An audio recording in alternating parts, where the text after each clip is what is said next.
Welcome into the Brooks Bench with your host, Brooke, aka Shiggy, and my co-host, Brooke. What's up, y'all? And Megan. What's up? If you're new here, make sure to hit that subscribe button. And I also want to say, if you're new here, Brooke is in and out. Please, sorry, okay? Another tidbit. No one in their right mind from all three of us have ever called us experts, okay? So I don't know where that narrative keeps getting made up, but please stop. I know there's a lot of new subscribers, but like back to basics. We are fans talking with other fans about basketball. You can have your opinions, we can have our opinions, and we can all coexist. Because someone keeps calling us an expert, and bro, please stop. Please. We are not. I'm flattered. No, in a negative way. They're taking time out of their day to comment and get us That's more crazy. metrics and calling us experts. Yeah. Well, not me. I'm not on these very much. Everybody knows those things aren't labeled towards me. No, but I want to address it because we do have a lot of new subscribers. So I just want to say we are fans talking with other fans about our own opinions, about your opinions. That's why you guys are free to comment on our things about your own opinions, because that's what they are. And the last thing is we talk about stats here. I don't know why you guys don't like statistical data, because those are facts. Weird. You guys mentioned box scores, statistical analysis. I'm just like kind of confused why you guys She's don't like flabbergasted. Those are things I wanted to discuss. I also want to shout out all the nice people that comment on our page. Thank you. We appreciate your support. And yes, those are things I wanted to address because we do have a lot of new subscribers. And A little bit of a Brooks rant going on. yeah, I should have put it in the New rant. segment. Yeah, but We gotta bring those segments back. I know those ones are fun. But Lots yeah, to say. a lot to say because, like I said, new subscribers wanted to address it so we can avoid this in the future. Otherwise, I'm just going to delete your comment because I'm really over it at this point. So now we'll get to business. The Final Four preview. Okay? We're going to be going over the Final Four matchups. Our predictions. These are going to be the hardest matchups I think we've had to talk about. So let's start. South Carolina taking on Texas. The fourth time that we get to watch this team play. These two teams play against each other. A battle. The SEC, tough. Texas came into the SEC, made some noise. First year. We love to see it. South Carolina is South Carolina. The experience. I will say, though, if you guys have been watching, South Carolina's been struggling. Two close games. Dude, I've been saying that all year. I know I chose them to win the whole thing. Yeah. But I've been saying that all year. And it's just weird. It's like someone said it well in our Discord. They feel the pressure of trying to repeat or something. It's just their flow on offense. It's just not clicking. We haven't seen, the South Carolina of late. Not trying to compare them to past South Carolina teams because they're still squeaking out the wins. When it's clutch time, when the time is ticking down, they buckle in. But it's leading up to that point, it's the easy mistakes, the bad shot selections, stuff like that. Texas, on the other hand, hey, showing up. Has been taking care of business throughout the tournament. They handled TCU to get here, which was TCU. What were you doing?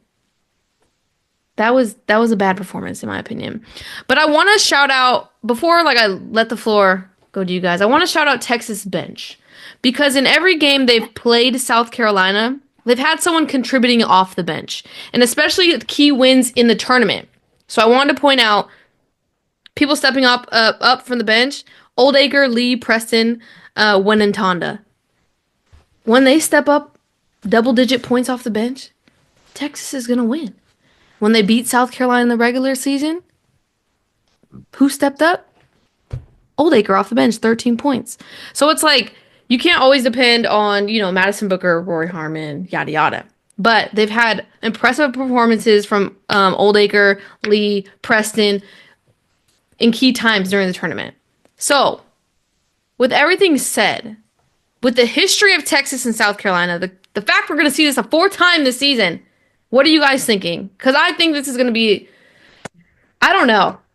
I really don't know. So I need you guys to convince me one way or another.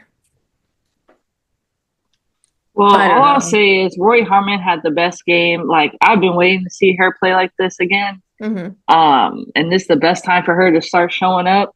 And I think with her now looking to actually score and not just facilitate is going to be a good plus for Texas. Yeah.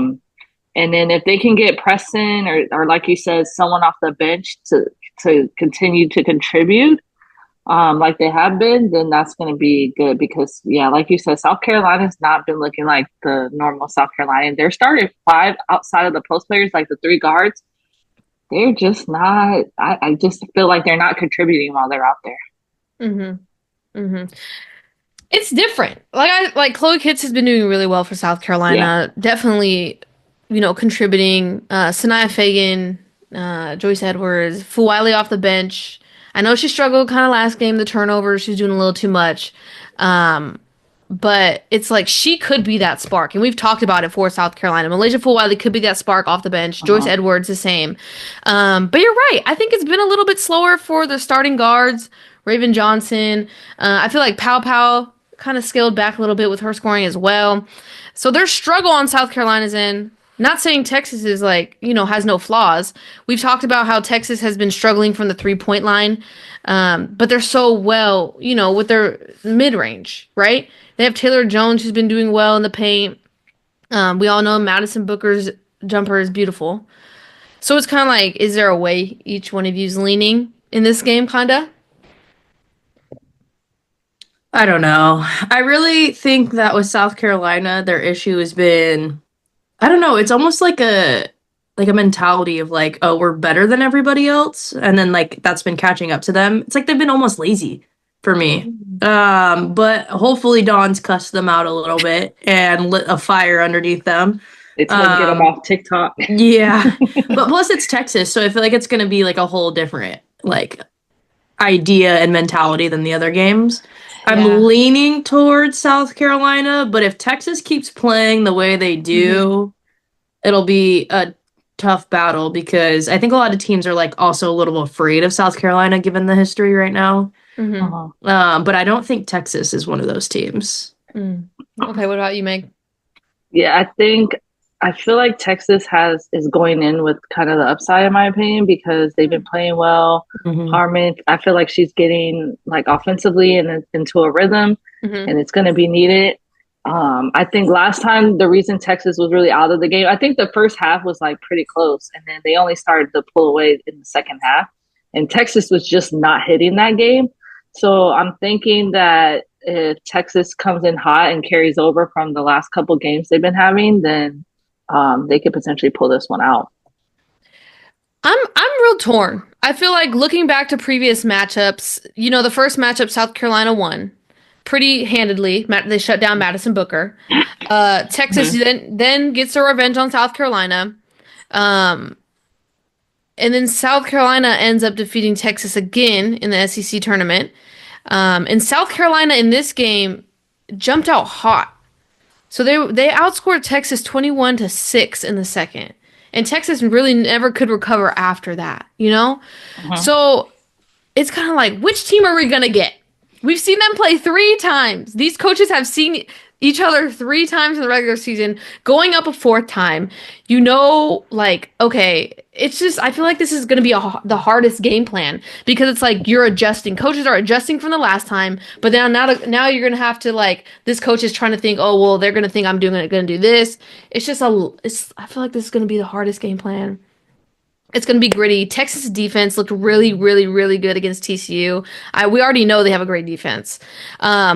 So this is, for me, it's 50-50. I think because Texas's win against TCU hyped them up so much, and it was a dominating, in my opinion, it's a dominating performance. I think they shocked TCU. TCU was coming in with the underdog mentality, hyped, and Texas kind of just punched them in the face. We're here. We brought the pressure. You turned the ball over 11 times in the first quarter. It was crazy. So I mean, yeah, and then on the other hand, South Carolina has been struggling and they've been in close games. So that's what makes people doubt South Carolina and jump on board with Texas. Yes, because, and it's hard. Yeah. Texas has just proved us wrong, right? Yeah, it's Tennessee. I mean, that's just me trying to shake up the bracket, going Tennessee there. But then, I thought TCU came off hot, right? And I'm like, oh, they might actually show up in this Texas game. They did not. No. Other than Haley Van Lev, they just didn't show up. So No. So, like, what it comes down to is I think Texas, if their bench can continue to contribute, that's their upper hand. That's their positivity or their positive takeaway. South Carolina, I think it's just getting back to them. I feel like they're struggling on the offensive end, but at the end of the game, they always come up clutch. They always settle down. Like we were talking about at the end of the last game. They slowed down, they ran their plays, and it was calm, and it was like we're going to execute every single minute of the fourth quarter and just continue to execute. It was slow, but it got it done. And then, they stopped Duke on the defensive end. So it's like if Kids keeps it up, South Carolina needs Tessa Johnson and Tahina Pau with their threes, man. I think that's what they're missing. If they're hitting from their three, I feel like that's what they've been missing, like, for a long time. Like, consistent three-point shots, Tessa Johnson off the bench. Like, last tournament, we counted on her for clutch threes. Same with Pau. So it's kind of just like, I don't know which team we're going to get. Both coaches are experienced if we want to go that route. I don't see myself betting against South Carolina. Like, they just know how to get it done. But if Texas, like I said, those bench players step up, Madison Booker's on fire, Rory Harmon had a great game against TCU. If all those pieces are clicking, Texas could also win this game. So that's hard. I know everyone, is going to let us know what they think. I know we have Texas fans, we have South Carolina fans, we have both, okay? Our best way of not trying to offend either, because this is going to be a good game. It's hard to beat a team 3 times. Obviously, we've talked about it. USC trying to beat UCLA 3 times, right? I've heard that more in the last probably 3 weeks to a month than I have in my entire life. But it's like hard true. to beat a team 3 times. It's true. Yeah. I could see this game being very low scoring, very defensive, but I mean, It's either gonna be low scoring or high scoring. Well, Brooke, you lean South Carolina. Megan, what did you say? I think I'm leaning Texas, but I mean, the fan of me wants South Carolina. I'm just not a huge Texas fan, to be honest. Obviously, with my picks. Yeah, you've been getting a lot of slack for that one. Yeah, people hate me. It's okay. I just don't see myself betting against South Carolina, but Texas, they've been on fire. South Carolina's been getting it done, gritty. I mean, a win is a win. Like Dawn said, you only need to win by 1 point. So, whoever wins by 1 point, congratulations. With that said, over to UConn UCLA, another hard matchup. This could be a championship game. This right here is a championship game. UConn's on fire. UConn looks great. I said last episode. Paige is on fire. Sarah Strong is on fire. Sarah Strong, bro, is balling. Yeah. Oh my God. Confidence through the roof. Shooting threes, guarded, knocking them down. That spin move on Kiki the other day. Yes. Oh my gosh. I literally was screamed in my living room. I was like, it's beautiful. I said last episode that UConn is the team to beat. I stand by that. UConn is the team to beat. Yeah. But UCLA looked good against LSU. LSU had some opportunities to beat UCLA in the last game, but I mean, they have Lauren Betts. I'll never stop saying that. They have Lauren. What do you mean? There was like a 2-minute span in the fourth quarter where the girl couldn't hold on to the ball. Who? Lauren Betts. And then it was the beginning of the third or fourth, and that's when they came back. Oh yeah, but still, the one little they came back from a 15-point. No, I'm talking about Lauren Betts having Samaya Smith. I would credit that to Samaya Smith defense. What you're talking about when she was poking the ball out of her hands. Yeah, hold on to the damn ball. Well, first off, throw it maybe a little bit higher. She is 6'7". They're bounce passing to her knees a couple times. Okay, for her to go down there and bring it back up, I'm just saying, throw it to me a little bit better. I'm 6'7". Come on, right? But this is an interesting matchup. Like you guys said, Paige Becker's on fire. Sarah Strong is a freshman who's killing it. And then, AZ Fudd's been on and off, and we've been talking about like, okay, well, what if Paige Beckers has a slow start? Who's going to step up? But Paige Beckers has not had a slow start in a while. She's had back-to-back 30-point games in this tournament. She is literally killing it. She wants to win. This one is tough for me. What do you guys think about this matchup? Yeah, this is going to be tough. This team. UCLA is going to have to battle if they want to stay in this game, honestly, because just the way Paige is going off, like Kiki's going to have to look more aggressive. I just don't feel like, this isn't LSU. I don't think this is one where, you can count on the other team not hitting. UConn finds a way. Mm-hmm. We saw that, like, if Paige isn't hitting right away, Sarah Strong, to start off that last game, it was all Sarah Strong. It wasn't even Paige. Paige didn't start popping off until late. Yep. So, it's just like a three-headed monster because any of them can pop off. And I just don't – UCLA, in my opinion, is just like, I don't know. Kiki would have to be aggressive right from the jump. Mm-hmm. And then they got to be able to get Lauren Betts to work. One thing I'm tired of is the refs calling all these travels. Oh my God. I've never seen so many travel calls. Every game is travel. I'm just like, oh my gosh, can we just play? Like, are they really traveling that much? And yeah, sometimes they are, but the men travel so much too. Yeah. No, I feel it. But I guess you just have to travel faster. So they get honestly, that is because I feel that's like a the men, huge. they move so fast that sometimes, like, if you were to rewind it back, like the Maryland guy. I'm sorry, go against my own state. I think he traveled on that last play, that buzzer beater. You don't call that on a buzzer beater, I'm just saying, though, and the women, they've been calling everything. Oh, my gosh. So, not on a buzzer beater. That's crazy. Yeah. I want to go off your three-headed monster comment for UConn. I agree. They have proven to back each other up, even if, someone's maybe not picking it up on the other end. UCLA on the other side, it's always Lauren Betts. She's pretty consistent, right? Usually, right? Kiki Rice would be probably the next consistent player. She's averaging about 13 points per game in the tournament. I've looked back at their tight games that they've squeaked out, right? LSU and USC. What set them apart and what helped them win those games was their three-point shooting. Yeah. When London Jones, and we've talked about it, when London Jones is hitting from the three, when Hawkes, Tamia Gardner, Kiki Rice where did she come from? Last game. She didn't hit a shot all tournament. And then she did. She just had a bad game the game before. I'm just playing. But come on. 5 for 8. She went off. No, I know. Last game against LSU.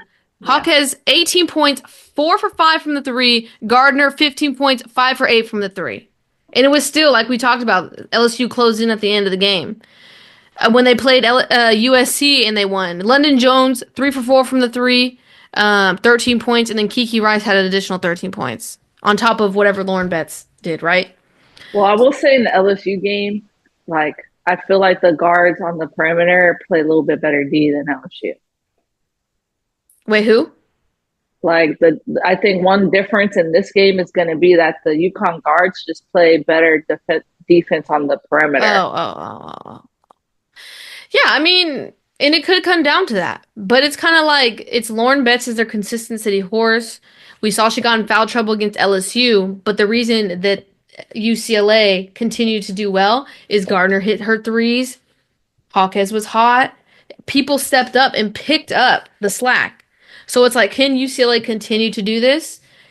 UConn has been steady. We've seen it. You said Sarah Strong started hot. Paige Beckers picked it up in the second half. And it's kind of been like that way. Even when AZ Fudd picked it up and was hot that one game, right? Mm-hmm. And Paige Beckers didn't have the strongest game that she usually has, but AZ Fudd was there. So it's like we've consistently seen UConn do this, right? And we just saw UCLA come off the tough win against LSU. So, what are you thinking, Brooke? Who are you leaning towards? Oh, this one is tough. I think that UConn is proving to finally be consistent, but I'm not convinced fully yet because I feel like they go on really good runs and then they just have shitty runs. And UCLA has been the more dominant team throughout the year. Mm-hmm. And the fan in me really wants UConn because duh. Yeah. But the fan in me also wants UCLA and that Cinderella story of like their first Final Four appearance, their first championship appearance, their first win. Yeah. You know? So I think if UConn plays how they did, they'll be the ones that come out on top. But if they are too like wavery, then UCLA is gonna come out mainly because I feel like they're also just bigger than UConn. In general. Mm-hmm.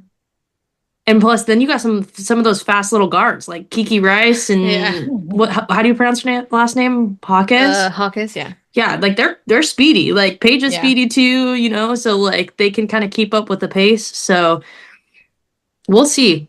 I'm more excited about this game than I am the South Carolina-Texas game. Yeah. Yeah. Like I said, I think this is a championship game. Like this would have been a great championship game. Agreed. But I don't see myself betting against UConn.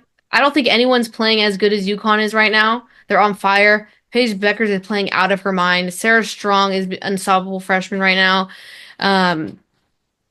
It's just an unfortunate matchup that they put UConn and UCLA on the same side of the bracket. That doesn't make sense to me still, but hey, we're here. I would have to lean UConn this game. So what are you thinking, Meg? Round it out. Yeah, I mean, I'm going to have to go UConn. I mean, I don't know if it's the fan in me, but I just feel like they're going to be able to get it done. So, sorry, UCLA fans. And it sucks because UCLA has to go against UConn. Like that's a bummer. Like I don't know. They had such a good season.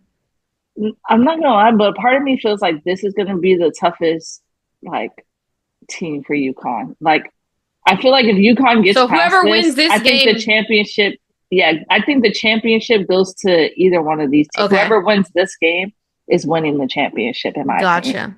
Okay. Well, I'm not going to spoil mine because we will have a championship preview, but I do think I would have to agree with you. These two teams have been tough all season. Yeah. I'm excited to see what South Carolina and Texas do in this game, though, to see how they'll match up with either UCLA or UConn. But yeah, I'm super excited for this game. But that rounds it out, guys. We made it. It's the end of March. It's April 1st when we're recording this. You'll see this April 3rd or 2nd. I don't know yet. But thank you guys for tuning in. Let us know your opinions for the outcomes of both of these games. It's going to be crazy. It's going to be intense, interesting, and we're excited. If you guys are new here, make sure to hit that subscribe button, comment your opinions, and yeah, we'll be back for the championship preview. Peace, guys. Bye, y'all. Peace.